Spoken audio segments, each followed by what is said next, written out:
राजनीति करने के लिए सबसे जरूरी चीज है जनता का विश्वास जीतना। अगर जनता आपके साथ है तो कुर्सी खुद आपके पास चल कर आएगी।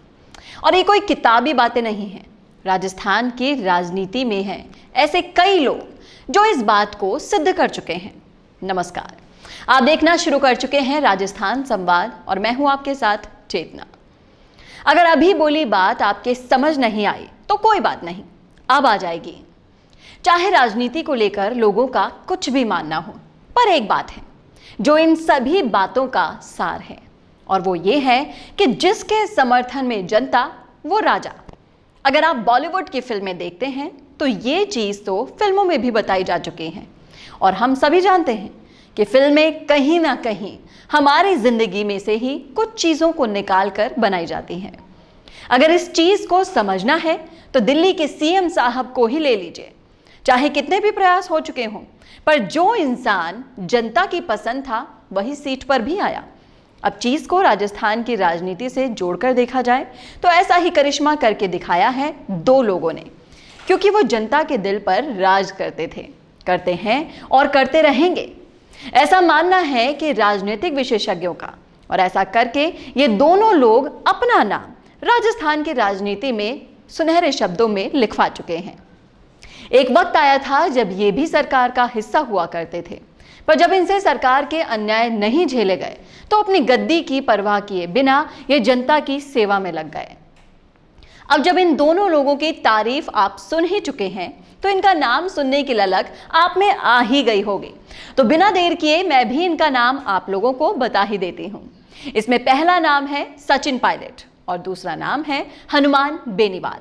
और सभी जानते हैं कि दोनों ही राजस्थान की राजनीति में युवा नेता के तौर पर पहचाने जाते हैं। बात करें हनुमान बेनीवाल की तो उनके नाम ऐसा रिकॉर्ड है जिसने उन्हें राजस्थान से लेकर संसद तक पहचान दिलाई थी। जब अमित शाह खुद हैरान थे सिर्फ ये सोचकर कि ऐसा कौन सा नेता है जो बीजेपी की लहर में भी स्वयं नरेंद्र मोदी जी से भी ज्यादा भीड़ जुटा पाया, तो दूसरी तरफ है सचिन पायलट। पहले सरकार में दूसरे नंबर की पोस्ट रखने वाले सचिन हालिया दिनों में सिर्फ एक आम विधायक से ज्यादा कुछ नहीं है, पर अभी अपने जन्मदिन पर जो रिकॉर्ड उन्होंने बनाया उसका हल्ला केंद्र तक नहीं बल्कि विदेशों तक हो गया। दरअसल सचिन पायलट ने अपने इस जन्मदिन पर 43,000 यूनिट ब्लड डोनेट करके विश्व रिकॉर्ड बना लिया है। पायलट के इस कारनामे से उन लोगों के होश काबू में नहीं रहे जो ये सोच रहे थे कि सचिन पायलट ने एक पायलट होते हुए भी अपने राजनीतिक प्लेन को खुद अपने हाथों से क्रैश कर लिया है।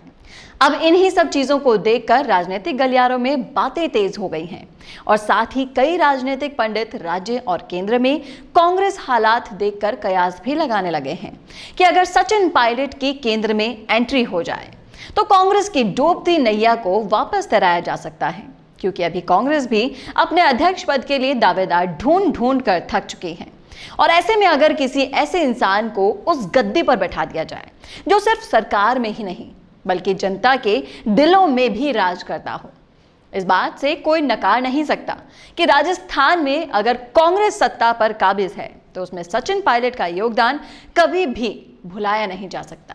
ये बात अलग है कि काम निकलते ही कागज फाड़ने में कांग्रेस ने देर नहीं लगाई।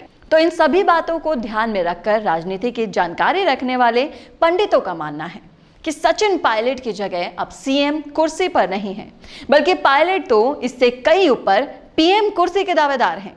ये बात बोलने के पीछे वो तर्क देते हैं कि सचिन पायलट के पास अच्छा खासा जनता का समर्थन है, साथ ही अब देश अपनी कमान युवा के हाथ में देना चाहता है। अब पंडितों की बात को एक नजर देखा जाए और सचिन पायलट के केंद्र में एंट्री हो जाए तो अब सवाल ये उठता है कि जब केंद्र की कमान युवा हाथों में हो तो राज्य में कैसे जनता इस चीज से समझौता करेगी। इस पर भी विशेषज्ञों का मानना है कि राजस्थान में हनुमान बेनीवाल से बेहतरीन सीएम दावेदार और कोई नहीं हो सकता, क्योंकि अगर बेनीवाल की कुंडली उठाकर देखें तो ये समझ आता है कि पहले आई इतनी दिक्कतों के बाद भी वो राजनीति में आए, फिर देश विपक्ष सरकार में हिस्सा होते हुए अपने ही नेतृत्व के खिलाफ आवाज उठाकर सरकार को छोड़कर जनता की सेवा में लग गए, और फिर उन्होंने वो करके दिखाया जो अभी तक राजस्थान की राजनीति में बड़े से बड़े नेताओं के लिए सिर्फ एक सपना था।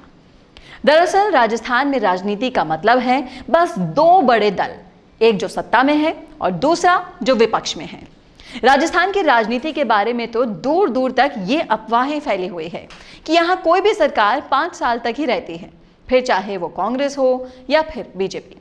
तो ऐसे परिप्रेक्ष्य में एंट्री ली हनुमान बेनीवाल ने और खड़ा किया अपना थर्ड फ्रंट।